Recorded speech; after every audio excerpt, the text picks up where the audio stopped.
Ito yung mga kailangan ihanda mga lods pag nagpapawid. Itong banban. Yan, mamaya papakita kung paano bibiyakin yung banban mga lods. At itong kawayan na ginawa ng in-stick na. Yan, dyan ilalagay yung nipa. Yan mga materyales mga lods. At siyempre itong dahon ng nipa mga lods. Ito yung gagawing pawid. Yan yung dahon ng nipa. Yan yon.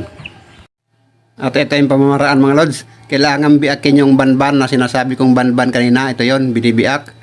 Ginaganyan, hinahati. Kailangan hatiin parang gawing pantali mga lods. Yan.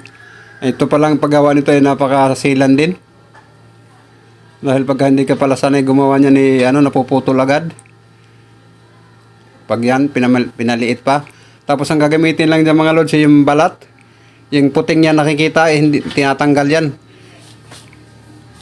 Yan yung mahirap. Pag nagtanggal na ng yung puting laman mga lods. Hindi ako marunong yan, napuputol agad. Pero ito si Abay Pilimon kaya napaka-easy lang sa kanya.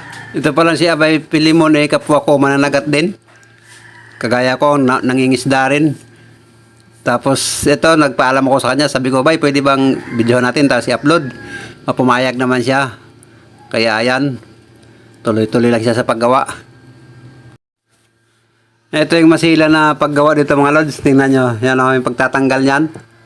Yan. Pero sa kanya, easy lang dire-diretso lang. Yan mga lods. Yun yung hindi ko kayang gawin. Napuputol agad pag ginaganyan-ganyan. Dahil yung balat lang ng kinukuha dyan tapos yan yung itatali. Wala nang, hindi yung natitira, wala nang gamit yan. Yun lang yung kinukuha niyang balat. Yan lang yung pantatali ng nipa o ng pawid mga lods.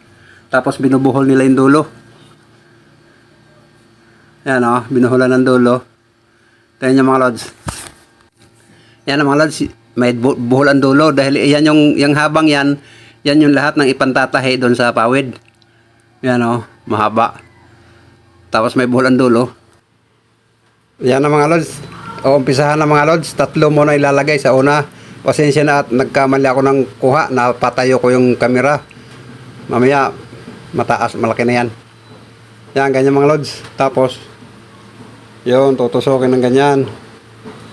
Tapos yun yung may buhol. Yun sumabit doon sa dulo. Sumabit. Yun, tapos ganyan yung kibali lock. Yan mga lods, yan lock. Yun. At yan mga lods, tuloy-tuloy na yan, ganyan. 5 dahon ang inilalagay nila. Bawat lagay 5 dahon. Yan, bawat ganyan 5 dahon yan mga lods. Tapos itatahi yan mamaya.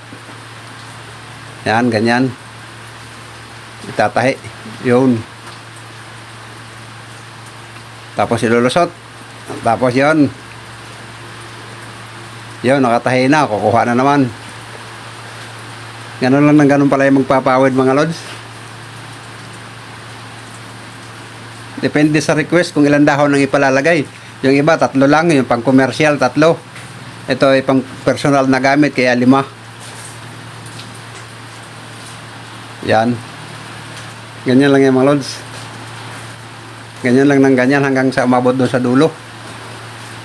Yan lang, pagka yung banban marupok pala, yung banban pala mura. Ayan, pag ganyan tinutusok ng ganyan, nababali, hindi nakakatalab. Kaya mas maganda pala talaga yung banban na magulang na, yung matigas na ba. At yan, tuloy-tuloy lang siya paggagawa niyan. Yung palang sa kanila mga lods, bayad 1 piraso ng ganyan pagka isang gawa. 1 piraso 20.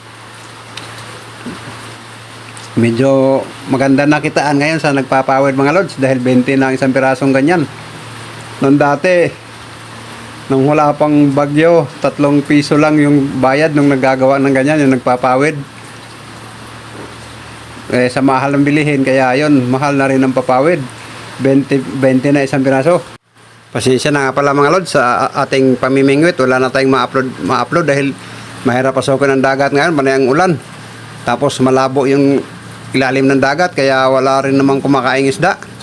Kaya dito muna tayo naghahanap ng mga content. Dahil yung aking watch hour nabawasan ng 30 hours. 2 araw na kasi ako hindi nakapag-upload. Kaya ito, naghahanap tayo ng mga content. At ito nga, si Abay Pilimon, butit pumayag. Kaya sana, suportahan din po ninyo ito, panoorin din po ninyo. At tayo, ilang araw ay babalik na rin tayo sa laot at tayo makapamimingwit na rin. At yan, tuloy-tuloy lang si Abay Pilimon sa kanyang ginagawa. Megit kalahati na yung nagagawa mga lods. Malapit nang matapos ito. Sana kung gusto nyo, mayroong gustong matutong gumawa nito, magpawid, sana panoorin nyo lang. Yan o. Ganyan lang pala ka-easy gumawa ng nipa na pawid. Tinatahi lang. Sa magtatanong nga pala kung magkano presyo nitong nipa dito sa amin ngayon, ito'y pumapatak na ng 2,400 ang 100 piraso ng nipa. 2,400 po ang 100. Dahil pag bumili dito, daan-daan naman kung bilihin nila dahil pang-atip nga. Sa isang bahay, mayroong mga 300 pirasong nipa bago matapos yung pag-aatip. Pero pag malaki-laking bahay mga lods, kailangan mo ng mga 500 piraso ng nipa bago mapuno yung bahay mo ng atip ng nipa. Mga 500. Kaya malaki-laking bahay na yan mga lods. At yan, tayo dito malapit nang matapos. Ayan o. Konti na lang at matatapos na si Abay sa 1 piraso. Yan pagka nagawa, 20 pesos na agad.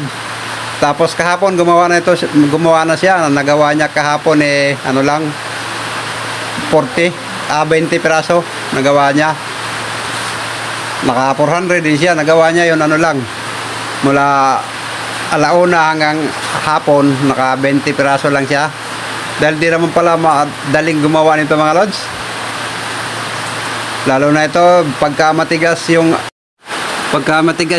dahon dahil magulang na yon, medyo masakit din daw sa palad nila yon pagpa ganyan.